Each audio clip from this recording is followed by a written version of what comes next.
Hello, আসসালামু আলাইকুম। আমি হিমেল, আপনারা দেখছেন হিমেল টেক 24। আজকের ভিডিওটি হলো যারা ডেস্কটপে দিস পিসি অপশনটি সেটিং থেকে নিয়ে আসতে পারছেন না তাদের জন্য। তো চলুন ভিডিওটি শুরু করা যাক। তো সবার ফার্স্টে আমি এখানে আমার দিস পিসিটাকে ডিলিট করে দিলাম। তো ডিলিট করে দেওয়ার পরে এখন আমি কি করব, তো এখন দিস পিসিটাকে নিয়ে আসার জন্য অনেকে দেখেছি এখানে ফাইল থেকে দিস পিসি নিয়ে আসে। তো ফাইল থেকে নিয়ে আসলে দিস পিসিটা হয় কেমন যেন কেমন একটা দেখায়, যেন কপি করা, তো এর জন্য অতটা ভালো দেখায় না। তো আমি এখানে কপি করাটাও রাখলাম আর সেটিং থেকে নিয়ে এসেও এখন আমি দেখাবো। তো আমি উইন্ডোজ অপশনে চলে গেলাম। উইন্ডোজ অপশনে যাওয়ার পরে আমি সেটিংয়ে চলে আসলাম। সেটিংয়ে আসার পরে প্রাইভেসিতে ক্লিক করলাম।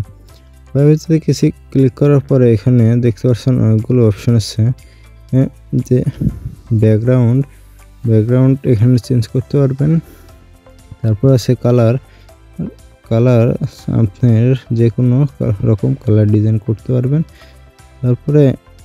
তারপরে নিচে আছে লক স্ক্রিনে অ্যাড করতে পারবেন।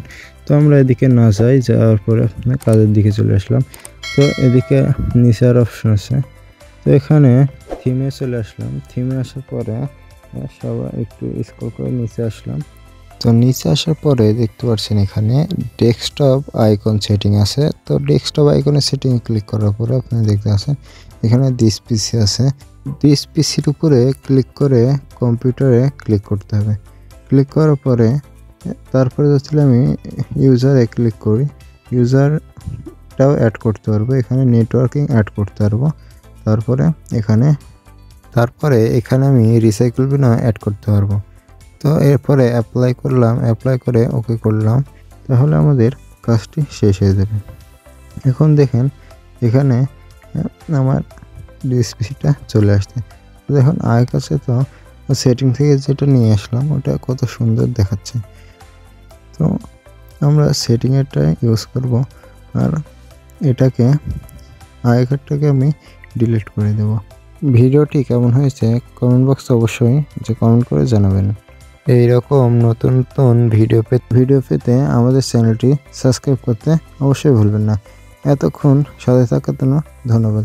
Thank you for watching video.